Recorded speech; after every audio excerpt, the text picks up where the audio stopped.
Hello everybody and welcome to another episode of Quick History. Today we're going to take a look at the Battle of Jutland. As always, there's a free handout in the description below, and make sure you click on subscribe if you'd like to see more GCSE history based revision content. Let's get into the details.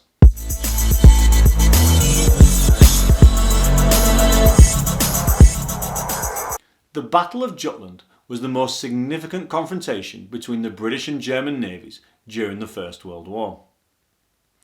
With the Germans stuck in their ports as a result of the naval blockade, the British were able to sail across the English Channel to France and across the Atlantic Ocean to America without much of concern.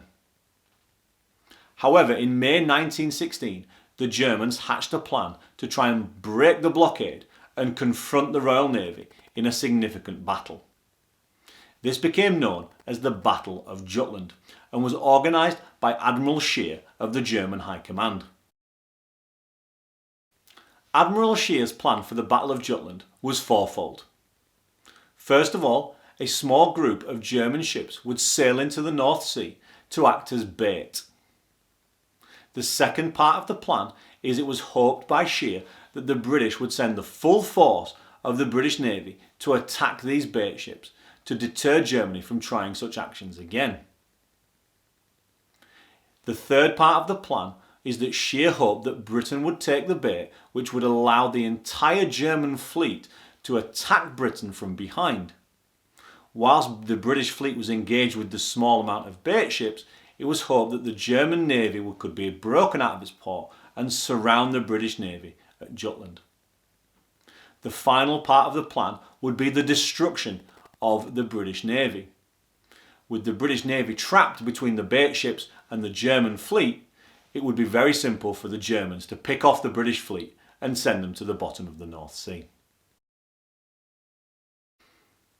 The Germans launched their plan on the 31st of May 1916.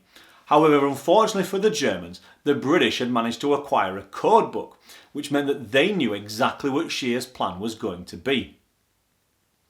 The British therefore did not send out their entire fleet to attack Scheer's bait. They sent a small force to meet Scheer's bait and waited for the main German fleet to arrive. The British tried to turn the tables on the Germans and do the exact same thing to them. They hoped to set the German fleet into a trap. When the fleet arrived from Germany, the British fleet began to sail towards them. Scheer immediately was aware that his plan had not worked and ordered his fleet to sail north to avoid being surrounded and destroyed by the British fleet. The British, fearing that this may lead them into an ambush, decided that they would back off and retreated back to Scapa Flow. As a result, the Battle of Jutland was short and neither side were victorious.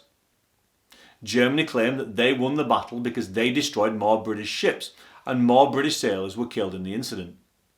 However, the German Navy withdrew back to Germany and never again tried to challenge the British Navy or to break the blockade.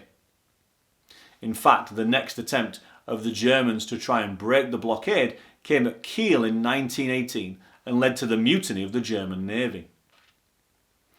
As a result, the blockade was not broken and Germany continued to suffer from food shortages, which led to widespread resentment against the Kaiser and the war in general. Join me in the next video where we're going to take a look at why the Russians withdrew from the war in 1917. I'll see you there.